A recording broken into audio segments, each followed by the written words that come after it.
All right, here we are. To everybody out there, this is I'm Gingy Beast, just so you know, from Conquer Clothing. Conquer Clothing, if you haven't heard of us, we are about mental health awareness, promoting mental health in society. We are trying to raise money through this to donate to mental health facilities. In our first year, we were capable of donating $3,000 to mental health facilities here in Ottawa. We'd like to donate all over. That's the goal. And we like using our clothing to promote it, mental health awareness, using our clothing as a loudspeaker. This is my friend Jordan. I'm pointing on my left. I don't know how this is a whole new experience for both of us. We are not tech savvy by any means. It took 40 minutes just to get on here. So again, Jordan's been an awesome supporter. He's been sharing our posts, everything. Go ahead, state your Instagram too while you're at it, just so everybody. I think it's Jordan C. King. Just at Jordan C. King _, and that's the only thing I have is Instagram. So yeah, well, these days it's probably just as good just to have one thing. Exactly. I'm Gingy Beast on Instagram. GINGYBEAST. Yeah, I got that. On Instagram, Conquer Clothing is CONKUER _clothing. We have Facebook, we have Twitter. We're all about using the clothing that we have for Conquer as a loudspeaker to promote mental health awareness in society. I suffer from severe mental health, as does Jordan. We all know what the struggle is about. I work in mental health for the last 20 years. I know there's not enough help professionally. There's not enough help personally through my experiences. I'm sure Jordan could probably testify to that also. Yeah. What we really want to do with Conquer Clothing is just make a community where people know you don't have to suffer alone. You don't have to stay isolated or feel ostracized with your mental health issues. I have been that guy. I have been locked up due to my mental health issues. I'm very open about it now. I do public speaking. Probably going to say the word a lot here because we're just going off the cuff.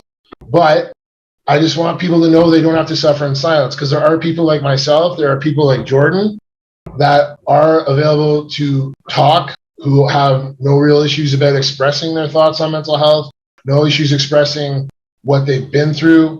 To a certain degree, everybody has their personal little things they don't want to bring out in public. But just so you know, you are alone. Don't sit at home and spiral. Don't sit at home and dwell. Don't sit at home alone through all these episodes, because there are people like us that are available on social media. You write a message, say, hey, what's up? How do you deal? How do you cope? So what we're going to do here today, people, is more or less Jordan and I are just going to kind of go back and forth. Like I said already, I suffer from post-traumatic stress disorder. I've been through a lot. Everybody has a story. I have severe anxiety at times, and I've been through depression massively. So Jordan and I are going to go back and forth here with symptoms, medications. We're just going to kind of quiz each other like a versus battle, like PTSD versus bipolar. How did I cope? How did he cope? How did he overcome? How did I overcome? So Jordan, I'll let you, if you want to kind of start there with your own description of the bipolar.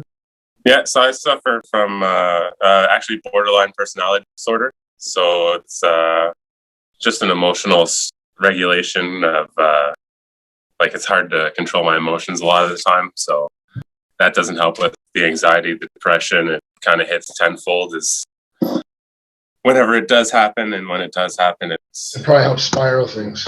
Yeah, exactly. Yeah, and then like you were mentioning before, it was similar to you, a little PTSD from early childhood stuff. But, like you said, work through it. You got to talk through it. You got to have your circle around you. You got to have people that you can count on to talk to, that are going to be there for you and who will be understanding and who may actually have been there with you. Yeah, and when you go through these mental health issues, one major thing you'll learn is who are your real friends. Yeah. And to be honest, like you were saying, I went through myself abuse as a child, mentally, some physical stuff and other stuff I'm not going to bother getting into. Just we don't need to go in depth on those things. If someone wants to know, they can reach out to me one-on-one. But we're here overall to touch on the overall aspect of how things can affect and how you can overcome. Myself, abuse when I was younger, which created some real bad things in gave me a bad complex. I was terrified of mirrors, terrified of pictures, just because I mentioned this in a radio interview before, a man used to smash my face into mirrors when I was really young, tell me how ugly I was. That hindered me from talking to women. Fortunately, got over that a little bit, but it created a lot of insecurities for me. I also put myself into really bad positions in life that have affected me severely. I've been to over 30 funerals. I've seen a lot of abnormal death in my life. I've lost a fiance. I've lost a brother to suicide. I've lost a lot of family and friends. Very abnormal ways. I see a psychiatrist on the regular every 2 weeks. It's been a process. I also have suffered from addiction problems, drugs and alcohol. They come together. It's a slippery slope when you hit those. So, I mean, with post-traumatic stress disorder, if I was to go off the cuff right away and say how it affects me the most, is that I relive everything in my sleep. Yeah. When I go to bed at night, I'm kind of terrified, so I don't sleep well. When I go to bed at night, what am I going to dream about tonight? What am I going to relive in my sleep tonight? Am I going to relive my fiance? She died in a house fire. Am I going to relive seeing the IDing of the body? Am I going to relive her in my dreams? And in my dreams about her, I'm always chasing her, but I never catch her. Am I going to have those dreams? I can't stand them. Having her vibe in the dream is great, but I can't get her again, right? Or am I going to relive the man who used to beat me as a kid and do all this crap to me? Am I going to dream? I dream about him like 3 days a week. So overall, I redream. There's my English for meathead style. I relive my things in my sleep. Yeah. And when I wake up in the morning, especially when it's like the death of my mother, my death of my fiance, my brother, whatever, or my friends, I've seen some horrible things happen to my friends that are no longer here anymore. It's like having your heart ripped out in the morning. It's like it just happened. And I wake up several times in the night screaming, sweating. I've ripped enough bed sheets, thank God for Walmart, because that's all I buy now is Walmart bed sheets. They're cheap. These are the things I go through on a daily basis. I've gotten a lot better. I've learned how to cope a lot better. I've learned techniques of how to cope when I wake up in the morning. But with my post-traumatic stress disorder, that is a lot of what I go through. And when you wake up and you have your heart ripped out every morning, it creates an anxiety. It creates a fear of getting close to people because you don't want to lose people over again. It just creates a big spiral or slope of things that if you don't learn how to control, you're going to lose control of yourself. And I have done that and relied on addictions to numb my night terrors. Yeah. So that on a daily basis, that's how kind of I'm affected. So I mean, for yourself, I'm not sure how it goes on a daily basis with bipolar, the personality disorder. Well, for me, it's mostly same thing kind of at night too. For the PTSD, it's mostly, you have a hard time going back to sleep. You have a hard time getting to sleep, but you're always tired. Yeah. Whenever you wake up, you're wide awake, even if it's after just like a half an hour of just like solid sleep. But you can't get the images out of your head. You can't get those past traumas, those past memories, or the things that you hold on to, that you can't get some of those things out. It takes a while to actually, get through them and see how you are with them. Yeah, learning how to cope with them over and over again. Yeah, no, exactly. And so much for the anxiety, it's just random throughout the day. Like I'll just be sitting there with my wife. I'll be going blank. Like I'll just freeze. My heart will start racing and I'll just be sitting there stone cold. I can't say anything. I can't feel like I move my body. And just feels weird. You feel isolated mentally. Yeah. It's like nothing's making sense. Your thoughts are racing too fast that you can't even control them. It's like a downward spiral. It's like it's a spiral. And that's the thing. If you haven't been through it, you don't know. And it's like, and one thing that I've always said is that like you could be sitting on a bus hypothetically, stranger sitting next to you on a bus, and you're going through an episode, but you're doing all you can to maintain discipline to sit there like a normal person. Hey, man, mental health isn't abnormal to me anyway. I don't like to use the normality aspect of it. There's no fucking excuse my language. There is no normal. It's just something people cope with. Some people have it, some people don't. I have friends who have zero mental health. Yeah. One of my partners in Conquer, awesome guy, but he's never had an issue with mental health in his entire life. He doesn't get it. Yeah. But he's a supportive friend, and he's helping me do this journey with Conquer Clothing, which I should have Conquer Clothing. But yes, thank you. My stuff's in the wash right now. That's why I'm not wearing it. But on that note, no, I completely get that. And it's like a lot of my friends don't understand it because they've never, it's like my psychiatrist says to me, all the death I've been through in my life, my psychiatrist makes a joke. He's like, I don't know if I want to be your psychiatrist. And I was like, what the hell does that mean? Yeah. You've lost so many people. I'm going to be the next person dead. You know, like he makes jokes. It's just funny. Yeah. It's kind of like, because I've lost so many people, he doesn't want to be the next dead guy. He makes a joke all the time. But how have you, like, for like therapy wise and stuff like that, what did you, like, when you realized you needed to reach out to get help for this disorder? So that was about a year and a half ago now, almost. I think I was working at Home Hardware at the time as a delivery driver. I bounced back and forth from there, and now I'm back there. But I just came home one day, something felt off, and then I just ended up losing it. Just went out to my garage. I just had like redone it. Started throwing stuff, started wrecking stuff, punched a bunch of glass. And then I grabbed a glass piece and was just holding it in my hand, holding it in my other wrist, and then just going back and forth between just trying to contemplate. And then I ended up just walking around pacing, and then everything just kind of like got more vicious and more vicious. Yeah, I might be 6'2" and 315 pounds, but I have 2 cats. Anyway. I got 3 of them myself, man. Hey, good. Oh, you cat haters. Yeah. So you're like, when you're saying you're holding a piece of glass, like the pain was relieving to you? No, it wasn't even just, I just thought about the only thing I wanted to do is end the pain, end everything. And I don't know why. It was just something came over me where I just had to, I wanted out. Yeah. I was done. I was ready to quit. I just wanted to be done. But, my wife came home. Yeah, my wife came home.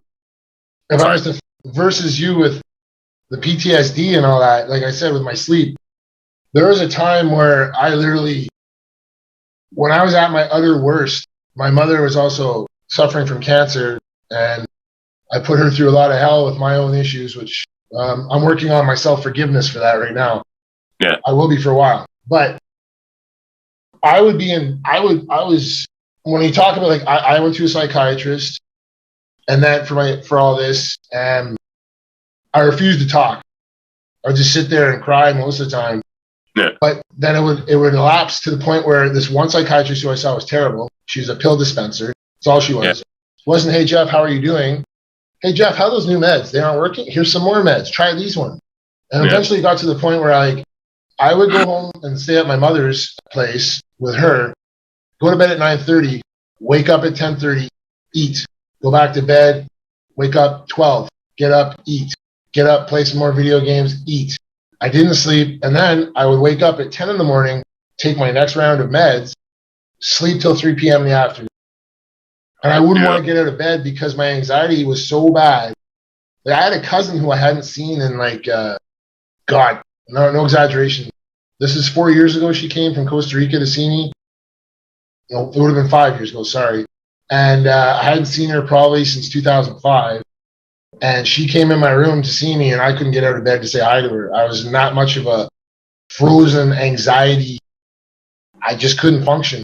I was completely unfunctioning. And these are things people don't realize people go through and suffer alone. I'm glad my mother was there to help me, for sure. My mom did all she could in the world for me. Not that I was, what's the word I'm going to look for? Not that I wanted the help when I needed it. You kind of push the help back, right? But, as we all do.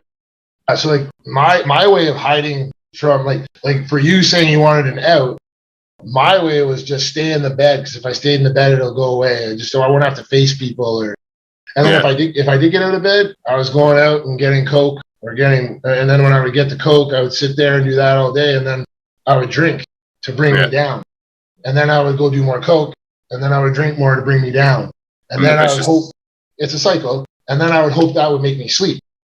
Yeah, it did, but then I would wake up and take my meds. Your clonazepam, your lorazepam, your Ramron, your Seroquel. You can go on a whole thing. So like with your bipolar personality disorder, did you see a psychiatrist or get medication? So I got medication. I haven't seen a psychiatrist yet. Just I've got a lot of trust issues, and I've got a lot of issues opening up and being as open as I have been. But my wife's been probably the biggest thing for me, and she's kind of been the biggest thing to keep me in the game and keep me on my feet and keep my head held high. So that's one of the biggest things. And as far as the meds, quetiapine or quetiapine or something like that. But olanzapine. Yeah, I think so. Yeah, but something like that. It's just like a mood stabilizer. For those who don't know, my full-time job, I work as a caseworker for incarcerated youth. So I also worked with the homeless for 7 years. Medications are something I know a lot about, just from even I'm not allowed to say that. I never distributed them. Anyway, we're not supposed to at work, but we do. But anyway, lawsuit. But anyway, I've seen every medication possible for every disorder along those years. So I know exactly what you're talking about. Yeah. So it's just it helps sleeping sometimes, but for most of the time, it's mostly the day-to-day anxiety because it stabilizes. Yeah, because I rolled my Jeep a couple years ago. I blacked out when it happened.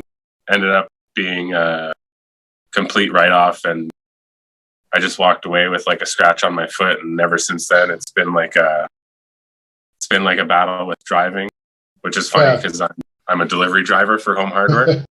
So it's probably therapy for you too at the same time. Exactly. Yeah. It's nice to just get behind a wheel and feel comfortable and not have to feel like I'm being rushed or feel like I, got somewhere to be on time, but I'm just taking my time, reliving it. It also keeps your mind kind of occupied, I would assume. Exactly. Yeah. Occupied with orders, with what's got to go in the truck, stuff like that. Just, I need to keep my mind active all the time. So whether it's sports, whether it's working out, whether it's playing video games, but anyway, this is the other guy. What, 2 of 2? This guy's more relaxed, but anyway, that's what I was gonna say. Like a breaking, I can say when we were talking about this earlier, a breaking point with my PTSD and my issues. I started also. It didn't help because I lost so many people in my life already. Yeah. And then at one point, I lost 2-3 people in my family in about what's up? Can you please not? In a 3-4 month span. And when that happened, I kind of everything, all the trauma from the past, I never dealt with. Finally, exploded in my face. I went on disability. Put my mom through hell. I was dating a girl at the time. I had never done hard drugs before, but she wasn't a problem with it, but she did it time to time. Well, when I saw that, hey, why not? So I started doing it with her. Yeah. And then when my mother passed, the girl I had been dating also left me she left me about a month before my mother passed. I went even more downhill and continued the spiral of the drugs and the booze, right? Yeah. So that's when I hit a breaking point. And God bless my mother. She's the one, she would force me to go to a psychologist. A psychologist, a therapist, a psychiatrist. Yeah. And I'm honest, I can't stand any of them. But what ended up happening to me is that when I was on that pill popper pill dispenser psychiatrist, my mom came with me one time and said, I want him off of all this stuff. And there was an argument, and I raised my voice, and the psychiatrist, I looked over to the door, and there was three security guards. And I looked over and I went, what the fuck are they here for? And she's like, well, Jeffrey, you raised your voice. I hit my alarm. And I remember I looked over and I was like, you fuckers better have tasers. And let's just say one of them hit the ground real hard. And then they stabbed me with a PRN or a PNR, PRN or whatever. It knocks you out. Yeah. Instant, you're done. And I woke up in a room that was like the Matrix. It was a white room with a camera in the middle and a white bed.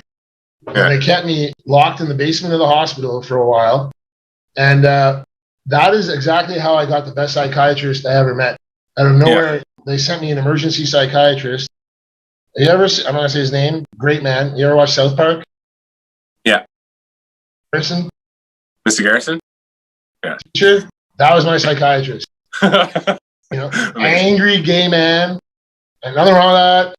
Nope. Let's make that clear. Nothing wrong with that. I'm just saying. Nope. He was an angry gay man who was absolutely hilarious. And he understood my issues. Yeah. And I begged him in the basement of that Matrix room, please take me over and please take me away from that other psychiatrist. So just as a point to throw out there, a psychiatrist you can relate to can make a huge difference. Oh, yeah. Huge difference. Because the pill dispenser one was garbage. This doctor was awesome. He took me on for 5 years. Sadly, he retired last year. But that was all my breaking point. And from there on, I continued my battle, but I have learned how to cope and keep going. I've weaned myself off medications. I'm not sure. Are you still taking medications? I've been on and off since I got them, just because I've hated the idea of being on medication. I've hated the idea of needing it. But if it helps, then I've got to train myself to be open to it. And if it does help and it does have an advantage, minus, like you said, the pill popping therapist, like you don't want to go down that road. And you probably shouldn't go down that road. It's not the healthiest thing for you at all. And it's also a gateway to become addicted to medication. Yeah. And I would say I was addicted, but I definitely would wake up and pop a lorazepam, a clonazepam, and those combined knock you out for hours. Like, yeah. Yeah. Yeah, that's true. And I've tried, it's just mostly working out. Working out is the therapy. Biggest thing is therapy for me, where I can just kind of like escape everything around me, escape whatever's in front of me or what I dealt with throughout the day, and just kind of be in my own world. And it's almost like meditation. I don't know why I blanked on that, but it's like meditation. I wish I could learn how to do that. I've been offered thousands of times. It's something I hard to do. Yeah, I'm super fidgety, super need to be like doing something with my hands or just anything. Can't sit still. That's the thing with me. Like the gym, I've been training for 29 years. I was on community service. I was put in a gym, fixing effing squash rackets. You want tedious work? Some people were like, "Oh, at least you didn't have to pick up trash on the street." And I'm like, "No, I would have rather done that than do squash rackets." But the bonus of it all was that it put me in the gym when I was 17, and I've never stopped. I'm not going to date myself, but just do the math of 29 years. I've been nonstop in the gym, right? So without the gym, I'd probably be dead. Pretty sure of that. I probably would have overdosed on drugs at some point, or I would be dead 100%. I mean, I've lived a bit of a violent life at times, and I've been stabbed 3 times. I got scars all over me, stuff like that. I put myself in some really bad predicaments, but at the end of the day, the gym was always that place where I felt safe. It's my safety zone. Yeah. And you get those ignorant people. Well, I don't want to call them ignorant. They just don't. They haven't experienced it. They don't rely on things to help them because they're not in the places we have been. They don't understand. The gym, and like one of my videos on Conqueror, I was saying there, if you don't understand, don't say anything, because the gym has saved my life. It helps you. It's therapy. And I mean, like when I was in my darkest place, the darkest I wasn't going to the gym. I think that was the longest I stayed away from the gym, about 2 months. Then I started going at midnight just because I didn't want to see people. Yeah. And slowly I got back into it again and got back into it again. And I learned that lesson. I will never, ever disappear from the gym in my entire life again. No. And it's hard to stay away from it too, especially once like you said, you've been doing it for 29 years. You've been in that routine for that amount of time. So I can't even imagine what COVID's done for you. Improvise. Yeah. Improvise. I mean, like when you get into like a spiral moment, because I know for myself with my PTSD and all that, and when I wake up in the morning and I start off on a bad foot from my dreams, I literally, if I don't get up and get the hell out of the house or get in my car and drive or go straight to the gym, I will start spiraling anxiety really bad and I'll break down and that day's fucked from that point on. So the gym for me has been that, okay, I'm up, I feel like crap, I'm starting to spiral, okay, let's go. And it's like, get in the car, go to the gym. So like you said, through COVID, it's been like, get up. I literally, it's cost me money. I go for an hour drive just to clear my head. I go for that hour drive to get out of the house. Then I come back home and then I'll do a hard home workout. When you're used to lifting like heavy weight, 8 to 10 reps, I'm at home doing like 25 to 30 reps a set now. 1,000 push-ups a day. Yeah, but you gotta force yourself to do it. Right? It's a mindset, right? And I mean, like I'm sure with you, I'm sure you could probably sympathize saying if you're having a bad day and once you start lifting the weight, your head starts clearing in a better place, right? And it's true. Once you start, it says almost as soon as you touch the bar, as soon as you start loading the weights, as soon as you start warming up, or even just that first little rep, you just kind of takes everything away. Yeah, and like I was just gonna go back there and touch on. You've been blessed to have like a lady in your life that's really helped you out a lot and been there for you. Yeah. I mean, I'm assuming you're like when you go in spiral modes, that probably affects her quite a bit with the personality disorder. It has, as much as she doesn't show it, and as much as she doesn't like to talk about it. It does. And I mean, she deals with her own anxieties, her own mental health issues. But that's the one thing I've also been trying to like make sure that I'm aware that, I'm not the only one with mental health issues. It's mental health issues, and I'm not the only one who's suffering. So I've got to sometimes put my stuff aside, kind of calm myself down on my own, and help her. You're not dumping a full load on her. Exactly. Yeah. Because it's not fair to the other person. It's not fair to just not give up, but give everything at once. It's not a buffet for exposure. It's a yeah, no, I get it. I haven't had a relationship, and see, my issue with relationships is I know my problem. I've lost so many people in my life that it's put a fear into me to get close to people. Yeah. So when I get a sense, because of the post-traumatic events I've been in, it's affected I'm selling myself out to any girls who are interested right now. You don't want to date me. Here's the reason. When I get close to women, or I keep a tight circle of friends too, because I just don't want to lose. I've had 3 friends murdered, and it's just like, that's not the primary case. It's just the fact I've lost so many friends to cancer, suicides, you know what I mean? So it's kind of like, I don't like getting close because I don't want to go through that again when I lose them, right? So exactly. I'm working on trying to have a relationship. I mean, crappy part about Ottawa is I went to 5 high schools and worked in all the bars in the damn city. So meeting a girl that you haven't slept with their friend or they haven't slept with your friend is almost impossible. Yeah. But that's true.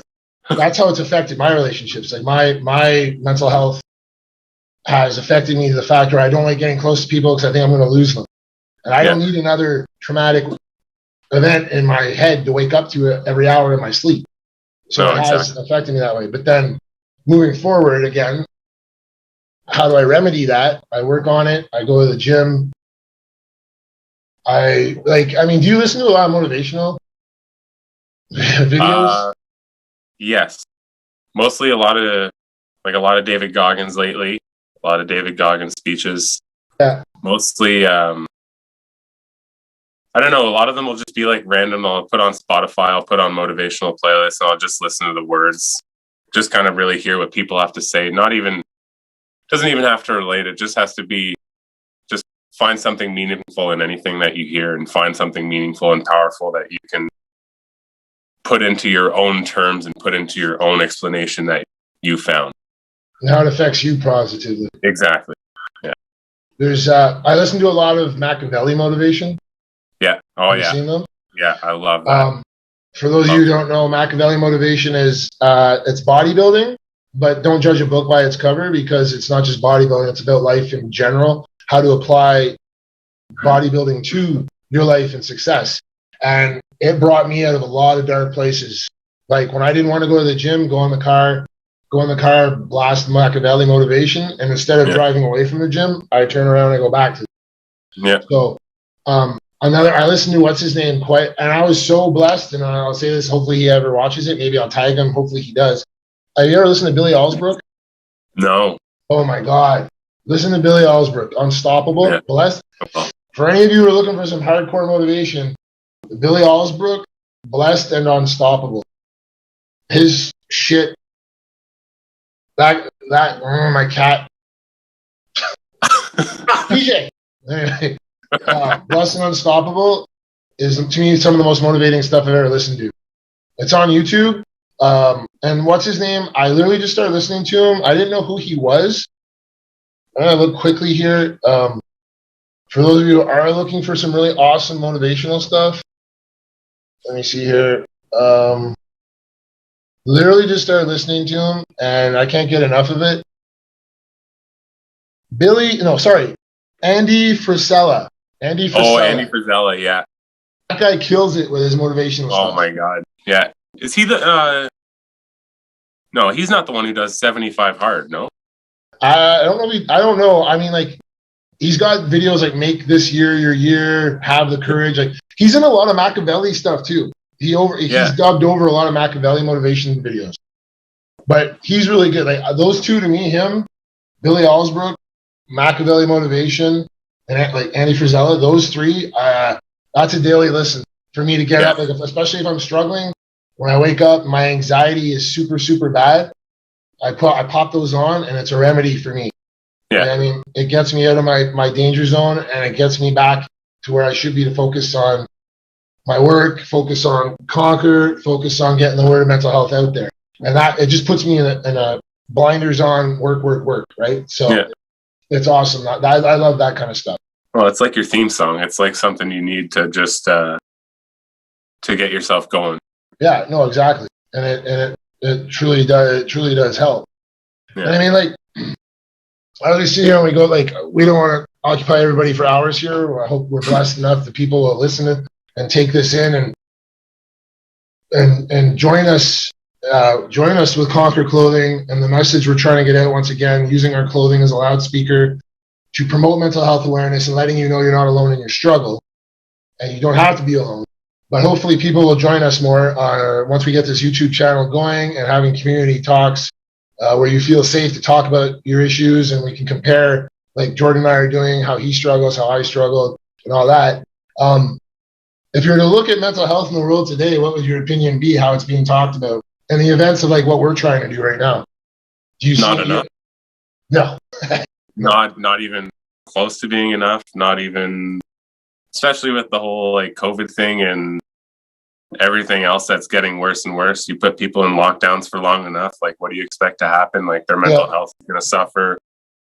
Their relationships are going to suffer. They can't see the people they want. They can't do the things that they want. So especially for people that go to the gym and who don't have, and who are fortunate enough to have what I have in a setup at home, like they need to go to the gym. They need that, like you said, they need that outlet to, get them through the day. Yeah, and I mean, like, my day's pretty routine, and I'm going on holidays, thank God. I'm only going to be working 3 days a week, but my day is like I said, my day's so routine to keep my head in shape. It's like, wake up, go for my drive, come home, and now, thank you, a shout out to Anytime Fitness right now. I have a doctor's note on Anytime Fitness, but I come home from my drive early in the morning, get ready, go to Anytime Fitness, come back home, get ready, go to work. I'm at the jail till about 11 at night every night. So it's like, I'm kind of in a routine every single day. Yeah. Keeps my mind busy. And the weird part is, one of the worst things I ever did, to be honest, with my mental health, was go on disability. It was the worst thing I could have ever did. Because when you're talking about spiraling and all that, when you go on disability, if you have a good circle of friends, I mean, I'm not insulting anybody who's unemployed. I'm just saying, it's like they say in most of the motivational videos too. Who you hang around with is going to affect your life. Yeah. And 95% of my friends work, so they're always busy. So when I went on disability, that just opened the door for more drug use, more drinking, more partying. Sometimes I would sit there till like 8 at night snorting coke by myself, waiting for that one phone. Hey, you want to go out? Fuck yeah, let's go. You know what I mean? Like going on disability gave me so much more time to hurt myself. But I'm also not saying it has to go that way. I'm saying that you can also go on disability to better yourself, and to fix yourself. I did not. I completely went the opposite direction. So for those of you who ever do go on disability, make sure you take advantage of the time you have to better yourself and not to sink yourself and go down that slippery slope. Because I went straight down the razor blades, man. Yeah. So, and I think I went down the opposite way because I was off for 6 months because of COVID. I got laid off from my job.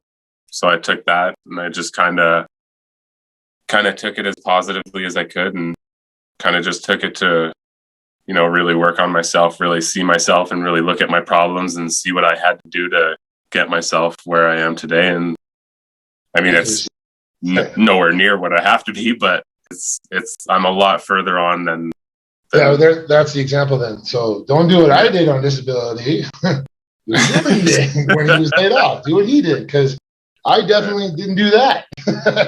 And it's not that it didn't come with its, it doesn't come with its hurtful times or its down times or you're questioning why you took time off. But I've got to say, being back at work I'm glad I took the time off, but I'm also glad I'm back at work.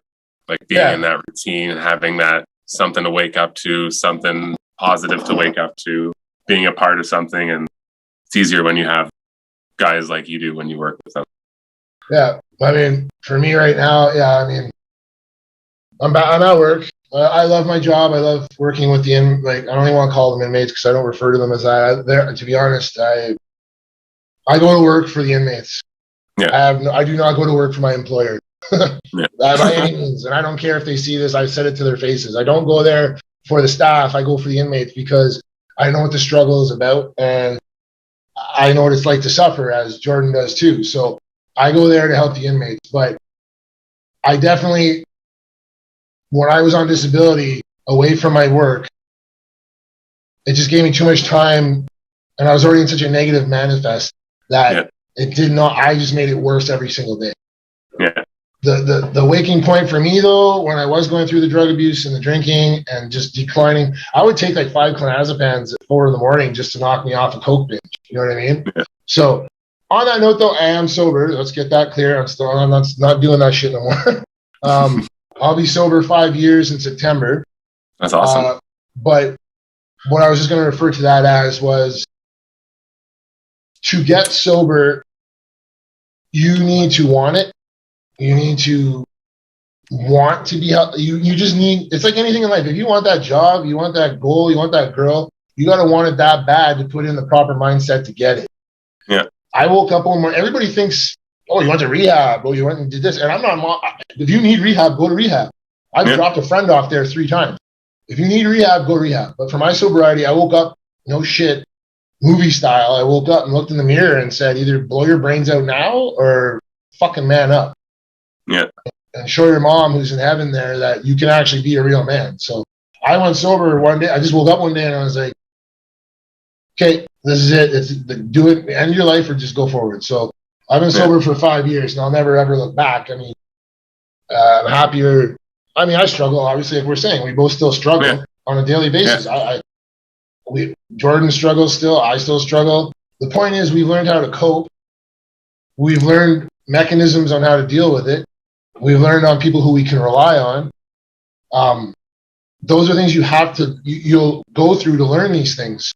It's it's a life journey. Mental health is a whole life journey. And mental health is never going to go away. I mean, Jordan and I will both probably struggle off and on for the rest of our lives with our diagnosis or what we're going through, whatever you want to call it. But at least Jordan and I have made the right steps to progress in a positive fashion on how we deal with it. And I mean, sometimes I still will spiral negatively, but I have learned put on Machiavelli motivation to get me out of that spiral, right? Like you learn, you learned how to certain things for you. Yeah. I'm sure when you're with your partner, sometimes when you get down with her and stuff like that, you probably realize I need to separate myself from her so I don't affect her so much right at the moment. Yeah. Like leave the room or something like that. Or... It's usually at night because it's usually my night terrors that kind of fuck with her the most because she's got a job in the morning too. So she wakes up early. So if I have a tear, I'm usually off in the other room, or I'm usually off trying to either walk it off or work it out, or just kind of get myself back to normal and eventually just pass out. And that's even one of the best parts about it. You recognize when you're affecting somebody. Yeah. I was such a piece of shit with my mother. I didn't recognize how much I affected her when I was a degenerate. Yeah. And I know I was. My aunt told me. My aunt told me. I hadn't seen my mom's family for like a long time. And then I got invited to Christmas, and my mom had one sister and one brother, and the one sister is she's a stern lady, and I love her. I haven't spoken to her much in the last year or so, but at Christmas dinner, we went outside and had a meeting, and I just remember saying to her, I was a piece of shit for a long time. Yeah, you were. Thanks, Aunt Diane. I recognize it, though. I was a piece of shit, and I get it. Yeah. I just, at that time, didn't recognize how severe my mental health really, really, really was, right? Yeah. And I took it out on all the wrong people. I had a pity party. That's one thing, people, if I could say anything, if you're going to have yourself a pity party, try to make it as small and short as possible, because one thing in the world you're going to recognize, fortunately, Jordan has someone, I do have certain people, but no one's going to give a fuck about your problems. Nobody is going to give a fuck about your problems. So learn how to recognize them yourself and how to maintain yourself. And I mean, like, I've just been blessed that I have had the certain help here and there. But also, when you have these issues, you lose a lot of people in your life too. Yeah, that's true. Sober, not to dwell too much on sobriety, that could be another conversation, but I lost a shit ton of friends going sober. Yeah. There's three things you're going to recognize when you go sober. One, people won't want to be around you because they think you're a party pooper. Two, people don't want to be around you because they think you'll relapse. Three, people don't want to be around you because they have a severe addiction that they haven't recognized, and they are jealous of the fact that you recognized it and overcame it. You'll lose a lot of friends when you become sober. So you got to be strong and want that if you really want to be sober. Just that's a whole other world of conversation, but that's something I did to help my mental health too. If I didn't go sober, I'd be done. I know that for a fact. I'd be dead. Would have happened a long time ago. So, but again, in the all-around general perspective of things, I think Jordan and I are just trying to let people know here that the world is still lacking huge in mental health awareness in society. There's still a stigma. Through COVID, I mean, like, look how bad it's gotten. The lockdowns, like you said. Yeah. I mean, everything's up. Suicide's up. Yeah, well, it's like in my videos, I can't help but repeat it. I have it like a fucking song in my head. It's a broken record. It's like lockdowns have COVID has affected people mentally, physically, emotionally, spiritually, financially. It has raised suicide rates, opiate rates, drinking, drug use, spousal abuse, suicide. The lockdowns have done nothing for anybody. And the worst part about it is at this state in the world, where's the talk about it? There's nothing. You'll hear a blip on the news about it. You'll hear a blip in the paper about it. But there needs to be more in this world today. Brought to life. Yeah, it's like, and especially when you also think about Instagram and all that kind of crap. And I mean, people's body shaming, everything that's going on in the world right now. Mental health has been a huge issue for years. It's just no one talks about it. It is getting talked about more, but there still isn't a platform out there where it should be talked as much as it needs. Yeah. Or like a conversational group where people can just go and openly, discuss it and have conversations and have open conversations without hurting each other about it. Exactly. And I mean, that's what Jordan and I are here trying to do. And I mean, I really hope people have listened this far in and can appreciate what we're trying to do here. I mean, you don't have to agree with anything we're saying. You don't have to applaud us. We're not looking for an applause or anything. We're just trying to get the word of mental health out there. And again, with Conquer Clothing, as Jordan's wearing, as it is behind me, once again, I think Eric Hobbins and his daughter for creating this for me, which is one of the best gifts I've ever had in my life. We just want Conquer Clothing to be worn in public and people to know about it as a loudspeaker to promote mental health awareness, knowing you're not alone in society. Speak up.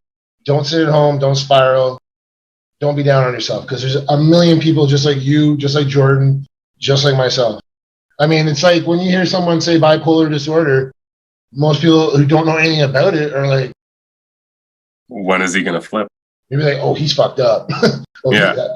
Fuck, he's fucked up. When's he? Oh, he's got a knife. He's gonna stab us with that, right? Yeah. And it's like me when I'm with my post-traumatic disorder. Like, I've had 3 friends murdered and stuff, and it has affected me a lot. It's like when I watch TV and people know that and they're beside me, you're like, oh shit, this movie's got a lot of killings.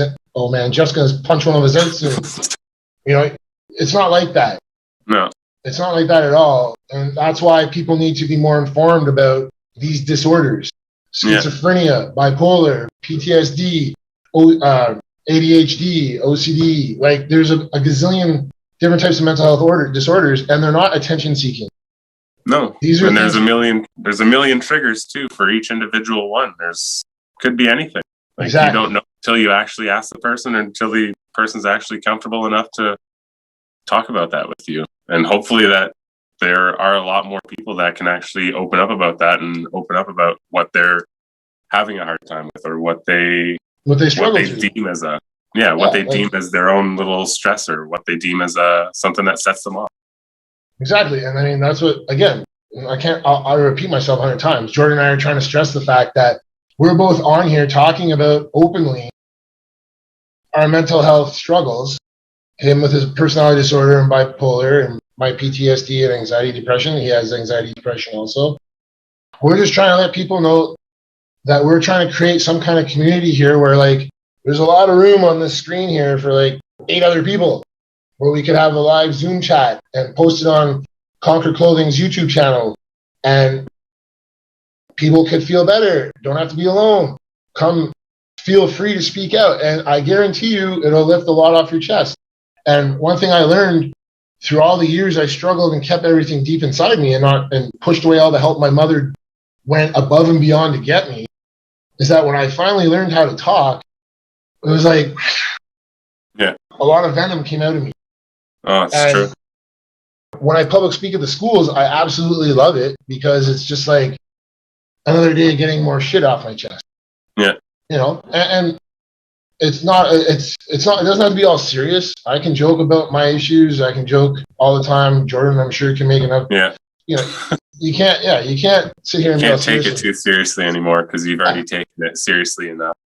No, exactly. So again, I think, we can wrap this up, I guess. But I mean, in the long run, I mean, do you have anything more you want to add technically on anything, or at the moment? I think that's good. Just if you need help, go get it. If you need help, don't be afraid to ask for it. And that's the biggest thing. Work on yourself. Don't be afraid to say no if it's going to be a detriment to your health. Don't be afraid to say yes if it's going to be good for your health. Exactly. That's perfect right there. That's well said. And I mean, again, Conquer Clothing Instagram, Conquer right there, _clothing. We have suicide hotlines posted for the United States, Canada, worldwide. There's a link. I mean, it's a big world. I'm not going to post every number for every country. So just go to that link. You can find all the suicide hotlines, help hotlines. We have them on our Facebook. I tweet them on Twitter. Once again, we're just trying to create a community where people can feel safe about talking about their issues. Because there's a stigma about this. And if I was to just say that one last thing, when I created Conquer Clothing, I obviously will repeat this. I got blessed because I knew some NHL players, Brian McGrattan, some guys. I knew Chris Bumstead, Mr. Olympia in the fitness world. And I knew Eminem's DJ, amazing person. They're all amazing people, but he's been there for me. Lord Sear, Shade 45 Radio. He has a show 5 days a week. I think it's 4 or 5 days a week on Shade 45. I called these people and said I had this idea for mental health. I want to donate money. I want to be public speaking, blah, blah, blah, blah, blah. And they all supported me. Called my father 2 hours later. My father said, I called my father. I notified him what I was going to do. He's all happy. 2 hours later, my dad called me. And my dad's not an emotional man. None of my family is on his side. All Irish, Roman Catholic, cold, no emotion. Listen, listen, fucking good. Brother just killed himself. I was like, so that was a slap in the face to push, conquer, and make this, because my brother struggled. He was a warrior. We all are warriors for pushing through this shit every day. But having your brother take his life right before you were coming out with this, you wish you did it sooner maybe, but it was a sign. I know he's up there and he's in a good place and his mind is at ease, but it was a sign to me to push and make this happen. And along the way, I've come across people like Jordan and a lot of other people who are really supportive across the world. And we just want to make a better community for everybody that struggles with mental health. Hopefully I can get a better studio for my videos too. Yours is nice and colorful. But again, that's Conquer Clothing. That's our logo, the semicolon. You should all know what that is if you know anything about mental health. It's a form of solidarity between people who suffer with mental illness. So on that note, I just want to say, I've said a lot already. Jordan, if you want to say any closing remarks before we can shut her down. Just send a message if you're, not feeling yourself, or, you have no one to talk to, or you feel like you have no one. Don't be afraid to reach out. Yeah, exactly. That's pretty much the bottom line. That's all we're trying to get across here for mental health. If you're struggling, you're spiraling, reach out, contact somebody.